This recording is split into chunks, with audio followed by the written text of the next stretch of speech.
Okay, clutch components. And take a good look at them. Here's the main components of the clutch. Flywheel. Flywheel is bolted to the back of the crankshaft. Okay? Big heavy weight, flat surface for the pressure plate to mount against to, gear for the starter motor. Okay? Bolted to the flywheel is the pressure plate. When the pressure plate gets bolted to the flywheel, this is probably not the right pressure plate for this flywheel. Okay? And so when the engine is turning, the flywheel is turning. When the flywheel is turning, the pressure plate is turning. These two are turning as one unit as that engine is turning. Okay? Inside the pressure plate, we have the plate itself. This is what's going to squeeze our disc, which is our next component, against the flywheel. Okay? Most pressure plates today have what they call a diaphragm spring. Diaphragm spring, when its clutch is engaged, is out, and it pushes the pressure plate down. When you push your foot on the clutch, you're pushing against here with the release bearing, and these little straps here are springs, and they're going to cause the pressure plate to move away. So pushing on here releases the pressure of the spring. These straps, 1, 2, 3, usually are springy, and they pull the pressure plate away. When that pressure plate moves away, the clutch disc is free to turn on its own. Clutch disc here, here is the side shot. We'll zoom in. There's the pressure plate itself. You can see that's that surface that the disc sits against.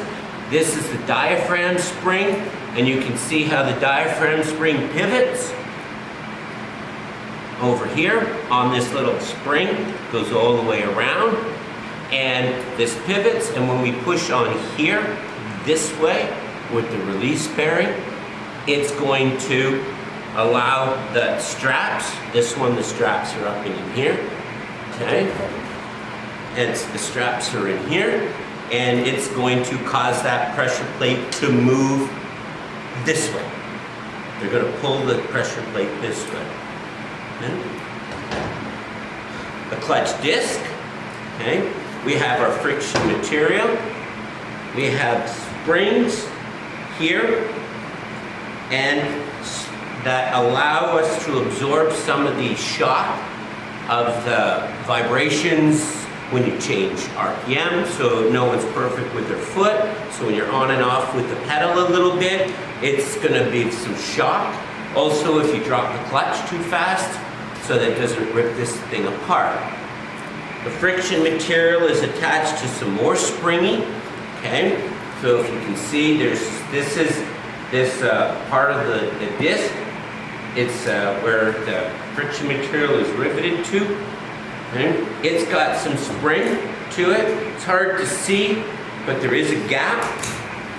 There is a gap in here. Can we zoom in on the gap? So there is a gap. So when this clutch engages, that there's a little bit of cushion spring there before that thing gets squished right down. So again, it absorbs some of the shock of hard shifting, hard dropping of the clutch. We all do it either on purpose or by accident, especially when you're teaching your teenage daughter how to drive. Okay? So the clutch disc is splined to the input shaft of the transmission. This is an input shaft of the transmission we'll be working on.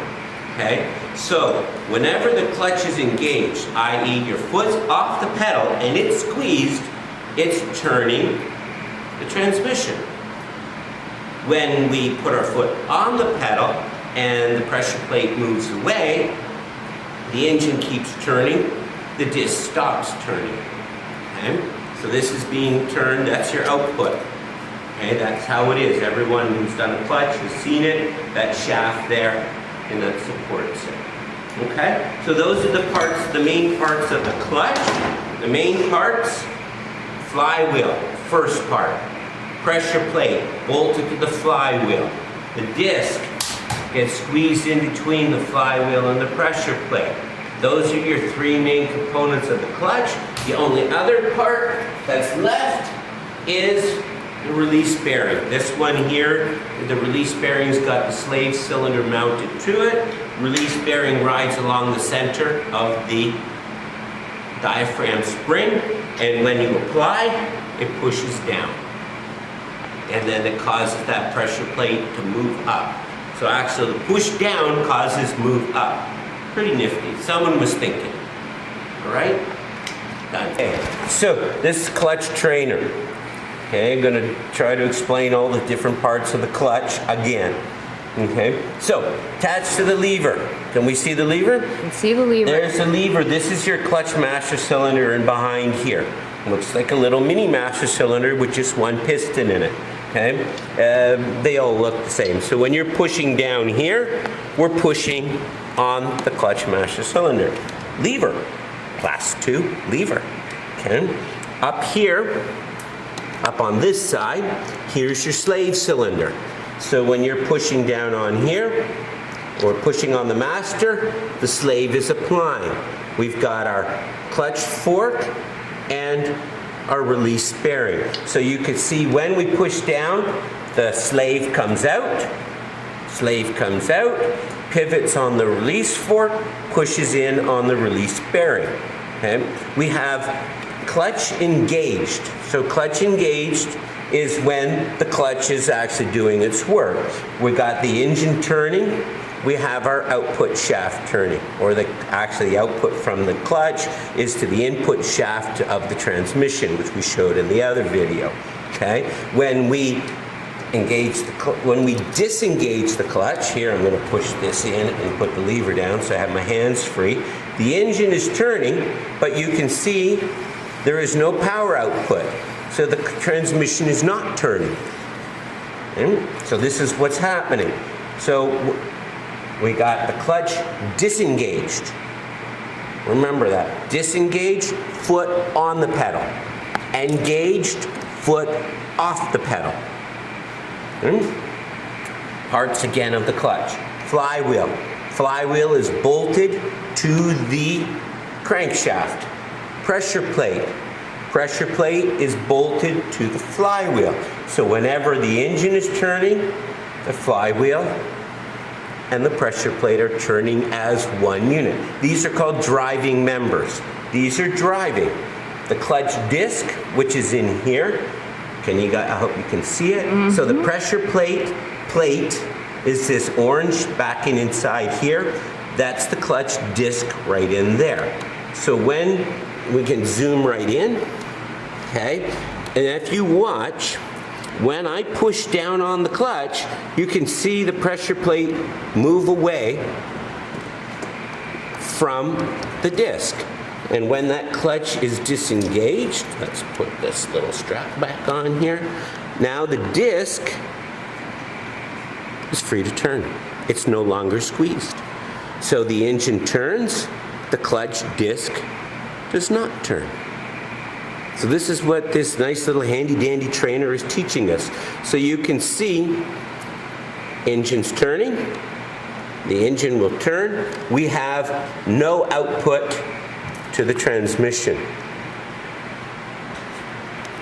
All right? See, transmission output, nothing. Okay? And if the vehicle was in gear and the vehicle was moving, this is going to be turning based on being pushed by the wheels, and this is going to be turning pushed on by the engine. Disengaged, and as we start to release, you can see as the pedal comes up, it now starts to engage, and now the clutch is turning, engaged, and we have output. This is blind to the input shaft of the transmission, and the transmission starts to turn. Okay, just to make sure that you can really see this. Flywheel, pressure plate, clutch disc. Right now, with the clutch engaged, these two are moving. That clutch disc is jammed in there. Thousands of pounds of force. You're not going to turn that no matter how hard you try. As we start to disengage the clutch, you can see right there the pressure plate starts to move away from the disc. And now that disc is free to turn. Okay, and you can see the gap. There's not a lot of gap in there. It does not move very far. And then it engages, and as soon as it gets in contact, it starts to grab, and now the whole unit moves as one. Disengaged, free, engaged, clamp tight. So, release bearing against the diaphragm spring. If we have a cable or lever operated clutch, this release bearing needs to release from the diaphragm spring. If it doesn't have enough free play, it might press in a little bit, and if you could see just a little bit, that's even like you riding the clutch. You got your foot resting on the clutch. You can see how that diaphragm spring is moving just a little bit, and when that diaphragm spring is moved in a little bit, we don't have full clamping force up on top. No. Okay? So when you are pushing down on the clutch, you are pushing those diaphragm springs in, and that's what's causing the release. You're releasing the pressure, and when you release the pressure, those little straps pull it away. My hand won't work. Okay.